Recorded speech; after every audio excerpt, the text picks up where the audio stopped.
Pues antes que nada quiero darle las gracias a todo el equipo técnico de este medio de comunicación, así también a todos los radioescuchas que nos están sintonizando en este momento. Pues bien, antes del conflicto de Iguala desconocíamos la razón por la que la delincuencia, el crimen organizado seguía aterrorizando a todos los mexicanos en general. A pesar de que venían e iban gobiernos amarillos, azules, tricolor y la misma situación, los asesinatos, las balaceras, los secuestros, era algo que no se explicaba de dónde procedía, de dónde venía. Lamentablemente, con los hechos acontecidos en Iguala sabemos que México está en manos de narcopartidos, de mafias que se han empoderado y se han incrustado en los 3 niveles de gobierno. Ahora podemos comprender por qué las muertas de Juárez y el silencio del PAN, por qué los secuestros en el Estado de México y el silencio del PRD, del PRI, por qué las desapariciones en Michoacán, en Oaxaca, por qué la matanza, el descuartizamiento de personas en Veracruz. Ahora por fin lo comprendemos muy bien. Y ahora la bandera de los 43 normalistas no simplemente es exclusivamente de ellos y de los padres de familia, es de todos los que fuimos víctimas y hemos sido víctimas del crimen organizado. Hoy es el momento para que todos nosotros y todos ustedes, empresarios, campesinos, obreros y cada uno de los que han sido víctimas del secuestro, de la desaparición forzada, alcancen justicia. Es el momento de que se reúnan nuevamente con los seres queridos que el crimen organizado les arrancó de sus manos. Ahora nos queda claro que a la hora de emitir el voto, a la hora de emitir nuestra democracia, ya no podemos seguir votando solamente por una ideología, un color o un partido. Eso simplemente le abona más al empoderamiento del crimen organizado. Ahora sabemos bien claro que votar sin pensar, sin meditar, es darle licencia para matar al crimen organizado, a uno o a varios integrantes de nuestra familia. ¿Cuántas muertes se gestaron durante el gobierno de Felipe Calderón y no hubo resultados?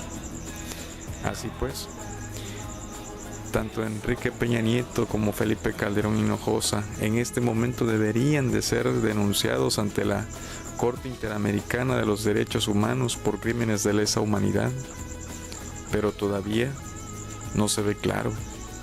Hay un mutismo, hay un silencio. Hoy, lo único que exigen los 43 padres de familia es que se les regrese su ser querido. No importa, pero es duro vivir con la zozobra, vivir con la incertidumbre. No es dinero, no es una compensación, es el hecho de meter a la cárcel a los autores materiales, a los autores intelectuales y a los cómplices, que a sabiendas de tener informes de que el propio José Luis Abarca estaba ejerciendo actividades, delitos, homicidios, no se tomó en cuenta, se le permitió y se le protegió. Todas esas personas que tuvieron en sus manos estas declaraciones deberían de ser destituidas de su cargo público, entre ellas Jesús Murillo Caram, por ser el principal, y Enrique Peña Nieto debería de renunciar porque él mismo dijo que no era de su competencia. Cuando el crimen organizado utiliza armamento exclusivo del ejército, ese es elemento suficiente para que sea responsabilidad del ejecutivo de intervenir en un conflicto como este. Para eso está él. Es lamentable también ver que el propio ejército mexicano olvidó los estatutos, olvidó los preceptos de la revolución y los lineamientos establecidos en la Constitución de velar y proteger al pueblo mexicano. El pueblo mexicano que paga los impuestos con el que él recibe un salario. Ahora resulta que el ejército respalda más al poder ejecutivo que al que le da de comer. Así pues, es un llamado a toda la sociedad en general y sobre todo a la que ha sido lastimada, pues no solamente han sido campesinos, no solamente han sido obreros, sino también empresarios. ¿De qué sirve luego entonces que el gobierno salga al exterior a invitar a los empresarios a invertir en México si los empresarios que vienen de afuera también se convertirán en blanco del crimen organizado? Y hablar de crimen organizado no es otra cosa que el Estado. A nivel internacional, ante la ONU, más de 62 países ya se reunieron para exigir la renuncia de Enrique Peña Nieto, y él se niega alegando que hay un pueblo de más de 30,000 millones de votos que lo eligieron. Así pues, no me queda más que expresarle al auditorio que encarcelando y destituyendo a los que fueron comparsas, cómplices en este crimen, solamente de esa forma se llegará a la tranquilidad, a la paz que necesita México.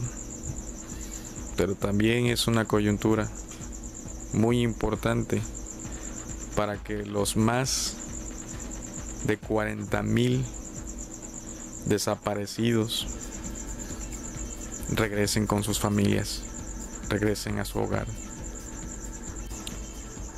Gracias a los hechos acontecidos en Iguala podemos definir que México vive en una narcocracia, donde los tres poderes de la Unión están vinculados con el crimen organizado, donde el poder reside en el narcotráfico.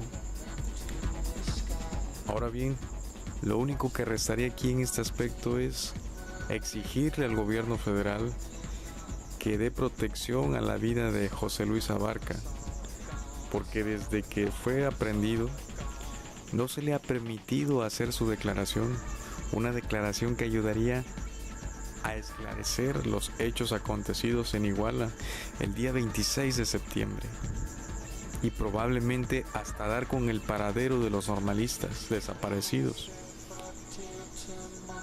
Pero ¿qué es lo que oculta el gobierno federal al impedirle al alcalde municipal que declare, que rinda su declaración? ¿Acaso hay una persona más arriba en este conflicto? Una persona que tiene mucho más poder y a la cual puede verse perjudicada al ser involucrada ya de forma abierta y pública ante los hechos cometidos ese trágico 26 de septiembre. ¿Qué es lo que se oculta, manteniendo en secreto y en silencio a José Luis Abarca?